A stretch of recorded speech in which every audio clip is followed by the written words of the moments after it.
Make sure you subscribe to Mastar Media.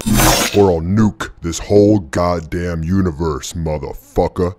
Dragon Ball Super Episode 67 showed us the full power of Zeno, as he instantly wiped out an entire universe in a second.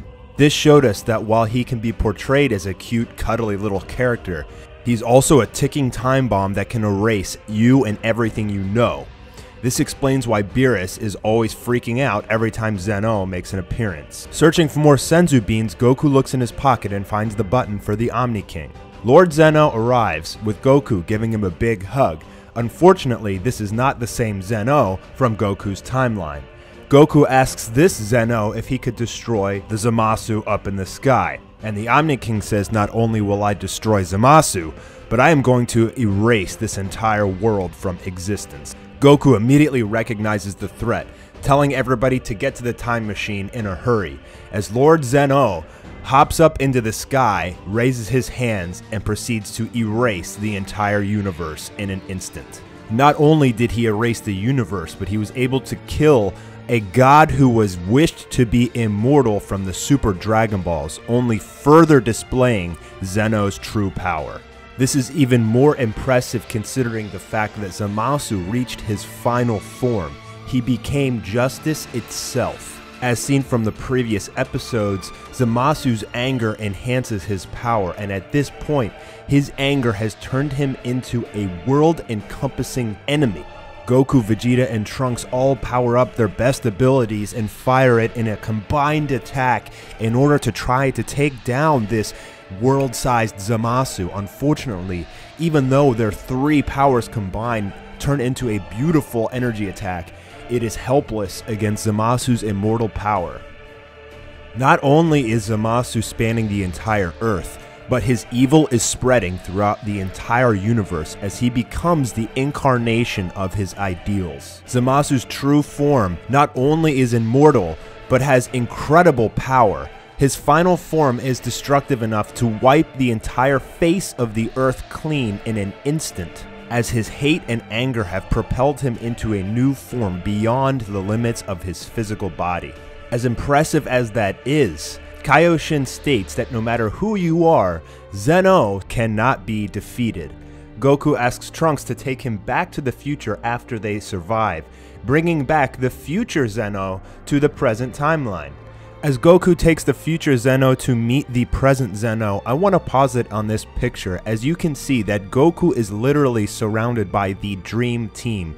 Every character here, besides the Kaioshin, is literally one of the strongest gods in the entire multiverse as we know it. And I think this picture perfectly depicts that Goku not only is reaching a level far beyond the limits of a traditional Saiyan, but perhaps he could become a god in the future. Not just a Super Saiyan god, but a true god that oversees the entire multiverse. Additionally, we got to see that the Grand Priest is actually the father to Whis and Vados. And I like that as the story progresses, they are giving us more and more answers to questions from which we have so many of for these characters. However, something bothers me in the fact that there are two Omni Kings now. Could this be a foreshadowing of future events? We know that Zeno is a ticking time bomb and can easily get upset and erase an entire universe in a second. So what happens if these two Omni Kings get in an argument? What happens if they turn out to hate each other? What happens if their friendship goes downhill? Could this spell the end of the entire multiverse as we know it? Could one of them potentially turn evil? Something else interesting happens in this episode as Whis tells Trunks and Mai that it's possible for them to return to a time in their world before it was erased. Everybody is concerned that they'll have to deal with Zamasu again, and Whis says that he will go talk to Beerus and have Beerus destroy the Zamasu from that future. Additionally, he has something much better than the sealing urn, aka Mafuba, that the Z Fighters took with them to the future.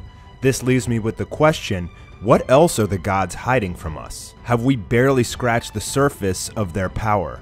Goku and company say goodbye to Trunks for the final time, as Vegeta flies in to say goodbye in his own way. The Prince of Saiyans does not shake hands. He does not tell you goodbye. He says goodbye with his fist.